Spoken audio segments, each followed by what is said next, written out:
Halo, selamat datang di sesi explainer kita kali ini. Buat Anda yang duduk di kursi pimpinan, para eksekutif, direktur, C-suite, pasti sehari-hari sibuk banget mikirin strategi ekspansi atau inovasi produk kan? Tapi hari ini kita bakal bahas satu lembar kertas, yang secara harfiah bisa menghentikan sementara semua agenda itu kalau nggak ditanganin dengan benar. Kita nggak lagi ngomongin urusan administratif biasa ya, kita mau bedah sebuah dokumen yang jadi titik awal dari pengawasan super ketat ke perusahaan Anda. Surat pemberitahuan pemeriksaan pajak atau biasa disebut SP2. Ini bukan cuma urusan departemen pajak Anda di ruang belakang loh, ini benar-benar isu resiko korporasi tingkat tinggi. Oke, biar cepat, ini peta jalan kita hari ini. Pertama, sinyal awal pemeriksaan pajak. Kedua, skala dan ruang lingkup. Ketiga, ancaman sanksi penolakan audit. Dan terakhir, kewajiban mutlak pimpinan eksekutif. Kita masuk ke bagian pertama, sinyal awal pemeriksaan pajak. Coba perhatikan dokumen ini. Ini adalah wujud nyata dari surat pemberitahuan pemeriksaan atau SP2 yang diterbitkan oleh Direktorat Jenderal Pajak untuk PT Nata Anjaya Perkasa pada tanggal 7 Oktober 2025. Bayangin, saat surat dengan lambang Garuda ini mendarat di meja resepsionis, realitas bisnis Anda berubah detik itu juga.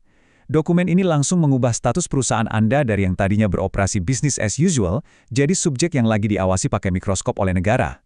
Bobot dari surat ini tuh berat banget, dan buat meresponsnya, butuh strategi yang benar-benar sinkron dari pucuk pimpinan sampai ke bawah.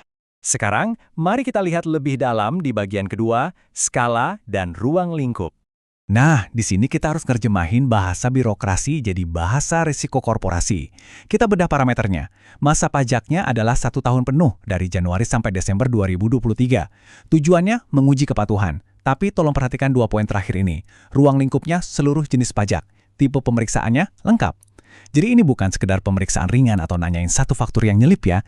Ini tuh ibaratnya medical check-up total buat kesehatan fiskal perusahaan. Ngebedah setiap transaksi, pembukuan, dan keputusan finansial yang Anda buat selama 12 bulan penuh. Dan slide ini ngasih ilustrasi yang brilian banget soal bedanya tingkat resiko.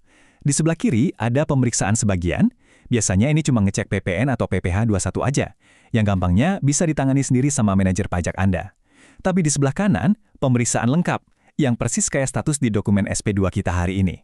Seluruh jenis pajak. Apa artinya buat operasional perusahaan? Artinya Departemen Accounting, Finance, Legal, bahkan HR di Anda itu harus kolaborasi penuh. Sinkronisasi data antar divisi bakal benar-benar diuji sampai batas maksimal. Surat ini juga secara transparan nyantumin nama-nama petugasnya. Ada 4 orang di sini, Supervisor Bapak Suko Rahade Yuniarto, Ketua Tim Bapak Octavian Indrakusuma, beserta 2 anggota tim Bapak Varian dan Bapak Dandi.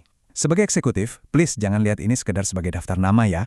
Ini tuh task force, sebuah satuan tugas yang mendedikasikan waktu dan keahlian mereka khusus buat neliti dan ngebedah kepatuhan operasi perusahaan Anda. Mereka kerja pakai struktur yang sangat jelas, jadi perusahaan Anda juga harus ngerespon dengan struktur defense yang sama kuatnya. Lanjut ke bagian 3. Ancaman sanksi penolakan audit. Saya mau Anda dengerin kutipan langsung dari surat tersebut. Tertulis, menolak untuk dilakukan pemeriksaan atau tidak membantu kelancaran jalannya pemeriksaan dapat dikenakan sanksi sesuai dengan ketentuan yang diatur dalam undang-undang. Kalimat ini nggak nyisain ruang sama sekali buat negosiasi. Menolak, menghalangi, atau sekedar pasif dan nggak kooperatif itu sama sekali bukan opsi strategis. Tindakan-tindakan kayak gitu bawa resiko hukum yang sangat berat, yang bisa bikin masalah perdata membesar jadi ranah yang jauh lebih serius buat korporasi Anda. Buat menegaskan seberapa kuat ancaman tadi, suratnya memetakan timeline dasar hukumnya.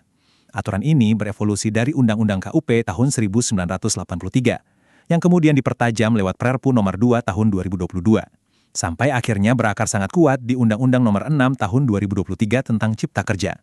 Kesimpulannya apa? Tim pemeriksa ini bergeraknya nggak sembarangan. Mereka dipersenjatai dengan kerangka hukum negara yang paling update dan sangat ketat. Kepatuhan itu bukan sekedar anjuran. Itu adalah mandat undang-undang yang mengikat perusahaan dan pimpinannya. Terakhir kita masuk ke bagian 4, kewajiban mutlak pimpinan eksekutif. Nah, kalau halaman pertama tadi isinya parameter teknis, halaman kedua dari dokumen SP2 ini isinya ekspektasi spesifik dari negara ke Anda sebagai pengambil keputusan. Mari kita zoom in ke paragraf kedua di halaman ini, karena disinilah letak instruksi paling krusial buat jajaran direksi. Ada 2 kata di dokumen itu yang dicetak tebal dan benar-benar jadi penentu.